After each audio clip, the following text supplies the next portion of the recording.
Conditional formatting can be a useful way to highlight certain features of a data set. First, you need to highlight the data you're interested in. So I'm going to look at the top speed values.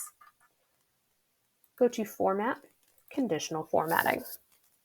Now, conditional formatting can get fairly complicated. I'm going to show you a couple simpler things that you can do. So if you go under Format Cells If, there are lots of options here. I'm going to say highlight any value where the top speed is greater than or equal to 60 miles an hour. And you can pick whatever color or formatting you would like. That's awful. Now, you can apply multiple rules to the same set of data. I can say, well, if it's less than 30 miles an hour,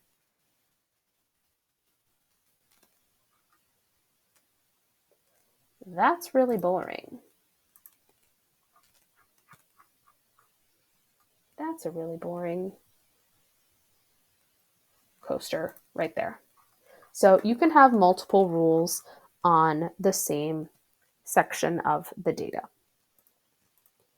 If you would like to be a little more advanced in your conditional formatting, if you'll notice, some of these coasters have a drop height that is larger than the maximum height, which seems counterintuitive. Maybe we want to highlight those coasters. So let's say I want to highlight the name of the coaster that has a larger drop than max height.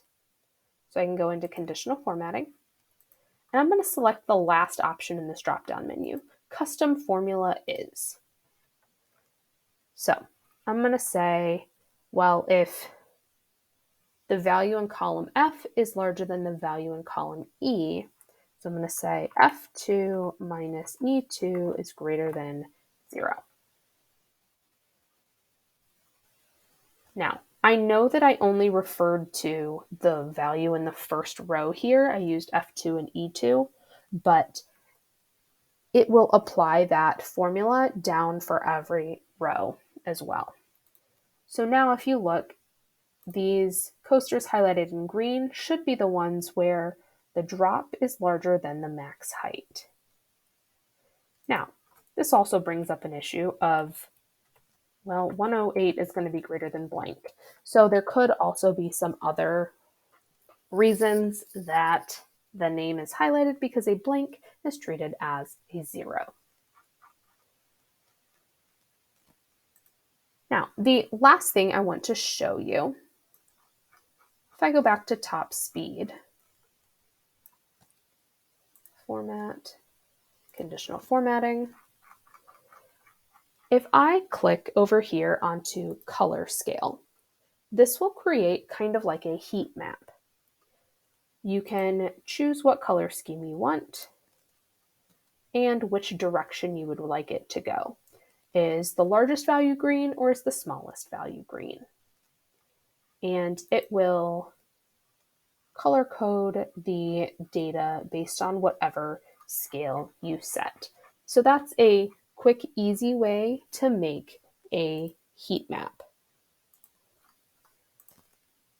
Now, if you need to review your conditional formatting rules, if you click the box in the top left-hand corner, go to Format, Conditional Formatting, it will bring up a list of the rules that you have here. If you decide you want to delete one of them, you can do that.